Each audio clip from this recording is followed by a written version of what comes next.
हाय, hello, नमस्कार. Sugandha vlogs या YouTube चॅनलमध्ये तुमचं अगदी मनापासून स्वागत. तुमचा दिवस मजेत जाऊ दे हीच बाप्पाचरणी प्रार्थना. आणि माझे व्हिडिओ जर आवडत असेल तर व्हिडिओ बघितल्यानंतर व्हिडिओला लाईक, शेअर आणि सबस्क्राईब नक्की करा, म्हणजे मला ना व्हिडिओ करायला प्रोत्साहन मिळेल. मी आज ना तुमच्यासोबत दुपारचं रुटीन शेअर करत आहे. सकाळची माझी सगळी कामं उरकून झालेली आहे. नाश्त्याची भांडी, किचन वट्टा सगळं झालेलं आहे. मी ना आज सोयाबीनची भाजी करणार आहे. त्या भाजीची रेसिपी मी तुमच्यासोबत शेअर करत आहे. तर मी बघा दुपारचे 12:30 वाजलेले आहे आणि सकाळी ना दोडक्याची भाजी आणि चपात्या माझ्या झालेल्या आहे. तर मी इथे ना सोयाबीन आहे ना मीठ टाकून शिजून घेतलेलं आहे आणि आता मी ना सोयाबीनला फोडणी देणार आहे. तर फोडणीसाठी बघा मी 2 पळी तेल तापून घेतलेलं आहे. त्याच्यामध्ये जिरी आणि मोहरी टाकून घेतलेली आहे. थोडासा कढीपत्त्याचा तडका दिलेला आहे आणि तडका उडतो म्हणून त्याच्यावर काचेची प्लेट ठेवलेली आहे, कारण मग तडका ना खूप स्टाईलवरती आणि गॅस शेगडीवरती उडतो, म्हणून मी अशा आयडिया करते. आणि एक मीडियम साईजचे ना 2 कांदे घेतले होते बघा मी बारीक चिरून. कांदा आपल्याला तेलामध्ये लाल होईस्तोपर्यंत भाजून घ्यायचा आहे. आणि इथे ना मोठ्या साईजचं ना 1 टोमॅटो घेतलेला आहे बघा मी. आणि कांदा आपला आता भाजलेला आहे बघा, लाल कलर आलेला आहे बघा त्याला थोडासा. तर त्याच्यामध्ये ना आता आपल्याला टोमॅटो जे चिरलेलं आहे ना ते टाकून घ्यायचं आहे आणि सगळं असं व्यवस्थित मिक्स करून घ्यायचं आहे आपल्याला. तोपर्यंत म्हणजे पूर्ण मऊ असतोपर्यंत भाजून घ्यायचं आहे. आणि थोडंसं ना अधूनमधून हलवत राहायचं आहे, म्हणजे कांदा आणि टोमॅटो करपणार नाही. मग ते करपल्यानंतर ना भाजीला टेस्ट पण चांगली लागत नाही. तर बघा असं मंद आचेवरती ना थोडं आपल्याला हलवत राहायचं आहे. आणि बऱ्यापैकी ना टोमॅटो आणि कांदा आता मऊ होत आहे. तर ना दुपारसाठी ना मला भात पण लावायचा होता, म्हणजे हा शनिवारचा व्हिडिओ आहे. आणि शनिवारी मुलांना हाबडे असतो, तर मुलं जेवायला घरी असतात. नंतर म्हणून मी आता एक साईडला भात लावणार आहे. आणि बघा कांदा आणि टोमॅटोमध्ये ना थोडंसं मीठ टाकलेलं आहे, मी थोडंच टाकलेलं आहे, कारण मी पहिले ना सोयाबीनला मीठ टाकून शिजून घेतलेलं आहे. तर त्याच्यासाठी मी थोडंच टाकलं आहे. तर बघा एक साईडला मी भात लावलेला आहे आणि तुम्ही पाहू शकता टोमॅटो पण म्हणजे चांगलं मऊ झालेले कांदा टोमॅटो, आणि त्याला छान असं तेल सुटलेलं आहे. तर त्याच्यामध्ये ना आता आपल्याला सगळे मसाले टाकायचे आहे बघा. इथे मी मिरची पावडर टाकली बघा 1 चमचाभर, हळद टाकली अर्धा चमचा, आणि हा किचन किंग मसाला आहे बघा ते छोटे 2 चमचे टाकले. हा गोडा मसाला आहे हे 2 चमचे टाकले. आणि इकडे ना हा चिकन मसाल्याचा 1 चमचा टाकला. आणि हळद पावडर घरची असल्यामुळे ना थोडी टाकली तरी ना भाजीला कलर चांगला येतो. तर हे सगळं बघा आपल्याला असं मिक्स करून घ्यायचं आहे, सगळीकडे असे मसाले परतून घ्यायचे तेलामध्ये. आणि हा ना माझा घरचा मसाला आहे, तो पण मी 1 चमचा टाकला बघा त्याच्यामध्ये. तर सगळं असं व्यवस्थित आपल्याला मिक्स करून घ्यायचं आहे. आणि बघा मस्त तेल सुटलेलं आहे मसाल्यांना. सगळं व्यवस्थित मसाले आता शिजलेले आहे. आता त्याच्यामध्ये ना आपल्याला सोयाबीन टाकून घ्यायचे बघा. त्याच्यामध्ये थोडंसं पाणी पण आहे. तर सोयाबीन पण आपल्याला सगळं मिक्स करून घ्यायचं आता मसाल्यांमध्ये. भाजीमध्ये वरतून टाकण्यासाठी कोथिंबीर पण मी घेतलेली आहे आणि तिला ना धुवून ठेवलेली आहे, कारण ह्या दिवसामध्ये ना पावसाळ्यामध्ये पालेभाज्यांना पण खूप माती लागलेली असती. तर सगळं मिक्स झालेलं आहे बघा. आणि थोडंसं ना गरम पाणी काढण्यासाठी ठेवलेलं आहे मी सोयाबीनमध्ये टाकण्यासाठी, कारण थोडंसं ना म्हणजे रस्सा करायचा होता. तर म्हणून मग थोडंसं गरम पाणी करून ओतायचं, गार पाणी ओतायचं नाही. तर हे बघा थोडंसं मी गरम पाणी ओतलेलं आहे सोयाबीनमध्ये. आणि त्याच्यामध्ये ना आता आपल्याला 2 चमचे शेंगदाण्याचा कूट टाकायचा आहे. तर असे मोठे 2 चमचे शेंगदाण्याचा कूट मी टाकलेला आहे. आणि सगळं ना मिक्स करून आहे ना त्याच्यावरती आता आपल्याला झाकण ठेवायचं आहे. पहिलं आपल्याला सगळं व्यवस्थित मिक्स करून घ्यायचं आहे.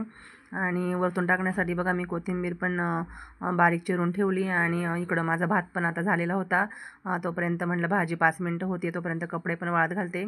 तर मग मी लगेच आहे ना भाजीला 5 मिनटं आहे तर म्हटलं कपडे वाळत घालते. तर कपडे लगेच वाळत घालून घेतलेले आहे, तुम्ही पाहू शकता. आणि ना आता 5 मिनटं झालेलं आहे आणि आता भाजी पण आपली झालेली आहे बघा. मस्त अशी उकळी आलेली आहे आणि छान अशी तरी आलेली आहे भाजीला, तुम्ही पाहू शकता. आणि आता ना मी वरून त्याच्यामध्ये कोथिंबीर टाकली बारीक चिरलेली. आणि गॅस पण बंद केला आणि लगेच ना ताटं घेतली करायला आम्हाला जेवण करण्यासाठी. आता इथे बघा मी ताटं केलेली आहे. तर त्याच्यामध्ये भाजी, चपाती आणि भात दुपारीसाठी, कारण मुलांना ना आज शनिवारचा हाबडे असतो. तर म्हणून मग भात पण केला होता मी. आणि सकाळची दोडक्याची भाजी आणि चपात्या तर होत्याच. तर इथं जेवायला आता म्हटले नाही आपण बाहेर हॉलमध्ये जेवूया टी व्ही बघत बघत. तर मग मी सगळे ताटं केलेली बाहेर घेऊन गेले, जेवण पण बाहेर घेऊन गेले. आणि आता मस्त टी व्ही बघत बघत आम्ही जेवण करणार आहे. या तुम्ही पण जेवायला. आणि भाजी ना खरंच खूप म्हणजे मस्त झाली होती.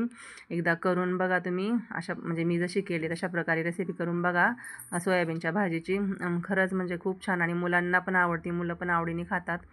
आणि बघा कशी झाली, मला कमेंट्समध्ये बनवा आणि कमेंट्समध्ये मला सांगा कशी झाली ती. आणि बघा आदित्य पण आला आणि अशा प्रकारे आम्ही जेवण केलं, टी व्ही बघत गप्पा मारत मारत. शनिवारचा व्हिडिओ आहे हा, दुपारचा. आणि जेवण झाल्यानंतर लगेच जे राहिलेलं जेवण होतं शिल्लक ते मी लगेच ना दुसऱ्या भांड्यामध्ये काढून ठेवलं, कारण एवढे मोठे मोठे भांडे ठेवण्यापेक्षा बघा लगेच काढलं. भात राहिला होता, सोयाबीनची भाजी राहिली होती, ती मी ना छोट्या भांड्यात काढून ते भांडे पण घासायला घेतले, कुकर. आणि म्हटलं नाही का आता लगेच भांडे घासून घेते. भांडे घासून झाले बघा माझे लगेच. थोडेच भांडे होते कारण सकाळी नाश्त्याचे भांडे घासून झालेले होते, आता दुपारच्या जेवणाचे थोडेच भांडे होते, तर ते पण मी लगेच घासून घेतले. आणि सकाळच्या नाश्त्याचे भांडे ना अजून भांड्याच्या जाळीमध्ये तसेच होते, तर मग तसंच थोडे भांडे होते तर मी गॅसच्या वाट्यावरतीच अशा पलटी ठेवले. आणि आता ना मला शेगडी पण पुसायची होती, तर एवढी काही खराब नव्हती झाली, पण थोडंसं भाजीचं सांडलेलं होतं, तर म्हटलं नको आता धुवत बसायला, तर मग मी थोडंसं लिक्विड टाकलं विमचं आणि थोडंसं नाही का त्याच्यावरती कापड फिरून घेतलं, तर लगेच निघून गेले. एवढी काही जास्त म्हणजे सकाळी तर पुसलेलीच होती, सकाळचा स्वयंपाक झाला, पण मग आता सोयाबीनची भाजी थोडं सांडलं होतं, ते पण मी लगेच पुसून घेतलं ना. आदित्य अजून जेवत होता बघा, त्याचं आताशी जेवण झालं. आणि शेगडी पण म्हटलं लगेच आता पुसून घेते, तर लगेच मी थोडंसं विम बारचं लिक्विड टाकून लगेच ना शेगडी पुसायला घेतली. आणि ज्या स्टीलच्या प्लेटी आहे त्या पण मी लगेच पुसून घेतल्या, ह्या लोखंडाच्या ज्या जाळ्या आहेत त्या पण लगेच मी पुसून घेतल्या, कारण एवढी काही खराब नव्हता झाला म्हणून मग मी आता धुतल्यानुसार पुसून घेतला. आणि बघा अशा प्रकारे माझं किचन स्वच्छ झालेलं आहे. आणि ना अजून माझी ना फरची पण पुसायची बाकी होती, आणि सकाळी एकदा घरं झाडलेली होती, पण म्हटलं आता फरची पुसायच्या आधी ना एकदा परत म्हणजे घरं झाडून घेते. तर बघा परत मी पहिली घरं झाडून घेतली, कारण मग ते फरची पुसताना कचरा जर असेल ना मग तसाच तो नाही का पोचायला लागतो, तर त्याच्या आधी ना मी पहिली घरं झाडून घेतली. आणि मी आत्ता ना फरची पुसणार आहे, तर फरची पुसायच्या आधी ना मी कचऱ्याचा डब्बा घासायचा होता मला, कारण नाही ना रविवारी ना कचऱ्याची गाडी येत नाही, तर मग म्हटलं तोपर्यंत डबा पण चांगला स्वच्छ सुकून जाईल, म्हणून मग मी गॅलरीमध्ये ना डबा घासायला घेतला. पाऊस पण उघडा होता बाहेर, तुम्ही पाहू शकता. आणि डबा घासून झाल्यानंतर ना लगेच मी गॅलरी पण धुवून घेतली. आणि गॅलरी धुतल्यानंतर नाही ना वॉश बेसिन पण लगेच घासून घेतलं, निरमा टाकून तिला स्टाईल आरसा तो पण लगेच स्वच्छ घासून घेतलं, कारण नाही ना फरची पुसायची होती. आणि मी फरची पुसायच्या आधीच्या ह्या सगळ्या गोष्टी करते, कारण मग बेसिन घासताना पाणी सांडतं खाली, गॅलरी धुताना पण पाणी सांडतं, मग त्याच्यासाठी ना ह्या गोष्टी आहे ना सगळ्या मी आधीच करते. आणि फरची पुसायच्या पाण्यामध्ये बघा मी इथं लायजवान, गोमूत्र आणि खडी मीठ टाकलेलं आहे. आणि हा पोचा ना माझा थोडासा खराब झालेला आहे, म्हणजे जवळ 2 वर्ष झालेला आहे घेतलेला, तर त्याची स्प्रिंग ना खराब झालेली आहे, तर तो हातानेच म्हणजे पिळावा लागतो. हाताने पुसायचा कंटाळा आला ना फरची, तर मग मी अशी नाही का पोचानेच पुसते, म्हणजे ना मग पटकन फरची पुसून होते. आणि हवा भरपूर होती तर फॅन लावायची पण गरज नाही, फरची लगेच सुकून गेलेली तुम्ही पाहू शकता. आणि हॉल पुसून झाला, आणि त्याच्यानंतर ना मग लगेच किचन पण पुसून घेतला मी. आणि मला ना दळण पण करायचं आहे आज, गव्हाचं पीठ संपलेलं आहे. पोचा खूप चांगला लागला, पण त्याची ना स्प्रिंगच खराब झाली. डब्बा तसा नवीन आहे, डब्याला काहीसुद्धा झालेलं नाही आहे, पण मग ती स्प्रिंग म्हणजे पोचा असा पिळला जात नाही, ती स्प्रिंग खराब झाली, तर मग तो हातानेच सोडा पिळावा लागतो. पण मग कधीतरी कंटाळा आला तर मग असं उभ्याने पुसायला बरं वाटतं, त्याच्यासाठी मी तसाच ठेवला. बघा हॉल, किचन आणि बेडरूम माझा पुसून झाला. आणि नाही म्हटलं तरी खूप धूळ आलेली होती बघा, पूर्ण काळे पाणी निघालं होतं. आणि त्याच्यानंतर ना लगेच ना मी स्वच्छ पोचा असा धुवून ठेवते, कारण मग त्याचा वास पण येत नाही आणि खूप दिवस पण टिकतो आपल्याला चांगला. तर अशा प्रकारे निरमा टाकून परत मी स्वच्छ धुवून घेतला पोचा, आणि आता मी तो वाळत ठेवणार आहे बाहेर गॅलरीमध्ये. तर हे पहा. आणि त्याच्यानंतर ना मग हातपाय धुवून घेतले, बाथरूम पण घासून घेतलं मी. बाथरूम घासून झाल्यानंतर स्वच्छ हातपाय धुवून घेतले.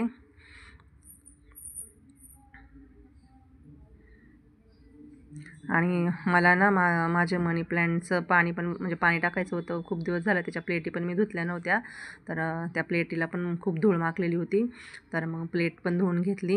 आणि नाही का झाडं पण थोडीशी धुवून घेतली, थोडं पाणी टाकलं. आणि हे बांबूचं झाड आहे ना ते पण खूप म्हणजे 2 दिवसाला पाणी बदलायला लागतं, तर त्याचं पण पाणी बदलायचं होतं. आणि त्याच्या खालची प्लेट पण खराब झाली ती पण धुवायची होती, तर मी हे बांबूंच्या झाडाचं पण पाणी बदलून घेतलं बघा. आणि त्याच्यानंतर आहे ना कपड्यांच्या पण मला घड्या घालायच्या होत्या, कारण आता ना कपडे लवकर सुकत पण नाही, पण आज थोडंसं ऊन असल्यामुळं कपडे पण कालची कपडेही सुकलेली होती, मग लगेच ना कपड्यांच्या पण मी घड्या घालून घेतल्या. आजची कपडे तर अजून सुकलेलीच नाही, ही कालची कपडे आहे, तर त्याच्या पण सकाळीच काढून ठेवले होते, पण सकाळी घड्या नव्हत्या घातल्या, तर मग आता नाही का घड्या घालून घेतल्या. आणि भिंतीला बघा आमच्या किती ओल आलेली आहे, खूप ओल आलेली ह्या वर्षी भिंतीला. आणि भांडे पण सुकले होते, सकाळचे नाश्त्याचे आणि नाही का आता दुपारच्या जेवणाचे भांडे पण सुकले होते. तर लगेच ना भांडे मांडून घेतले मी. आणि बघा हा वरती माझा ट्रॉल्यांचा जो सेक्शन आहे ना त्याच्यामध्ये मी चमचे, आपले चहाचे कप, पेले नाही का ते ठेवते. आणि बघा हा आता खोललेला सेक्शन आहे ना त्याच्यामध्ये मी सगळ्या प्रकारचे नाही का छोटे मोठे पातेले ठेवलेले असतात. आणि खालच्या साईडच्या ट्रॉलीमध्ये ना मोठ्या साईडच्या प्लेटी, छोट्या साईडच्या प्लेटी ठेवते. इकडे असे मोठे मोठे डबे आहेत, त्याच्यामध्ये मी चपातीचा डबा ठेवला. आणि मध्ये ना छोट्या प्लेटी आणि आपले ग्लास त्यांचे सेक्शन आहे. आणि हळकुंड आहे बघा, मे महिन्यामध्ये आणलेली आहे. तर 2 किलो हळकुंड आहे आणि ती पण मला आता दळायला द्यायची आहे, कारण मे महिन्यापासूनच पाऊस लागला होता त्यामुळे तशीच हळकुंड घरामध्ये होती. आणि आता ना बघा 3 वाजले आहे, 12:30 वाजता मी व्हिडिओ स्टार्ट केला होता. तर 3 वाजले आहे आणि ना आता म्हटलं सगळी कामं झालेली आहे तर दळण करून घेते. तर मग मी इथं 6 किलो गहू घेतले आहे दळण करण्यासाठी. आणि गव्हामध्ये काही जास्त कचरा नाही, फक्त चाळणी मारून लगेच दळायला द्यायची. तर टी व्ही बघता बघता नाही का मी दळण पण करत आहे आता. आणि अचानक नाही बघा पावसाची बाहेर खूप अंधारी आलेली आहे आणि इतकं वारं सुटलेलं आहे. तर बघा ते दाखवण्यासाठी ना मग मी तुम्हाला आहे ना म्हणलं ह्यांना दाखवून घेते. म्हणजे खूप अशा अंधारी आली आणि अचानकच वारं वगैरे नाही का सुटले खूप. म्हणजे इतकं सुटलं ना की दरवाजा पण मला आवरत नव्हता, एवढी हवा सुटली होती. तर बघा ते दाखवण्यासाठी मी उठले आहे. आणि बघा पूर्ण असं काळं झालेलं आहे, इतके पावसाची अंधारी आलेली आहे. आणि हवा जर तुम्ही बघसाल ना तर बापरे, प्रमाणाच्या बाहेर हा दरवाजा मला आवरत नव्हता, एवढी हवा होती.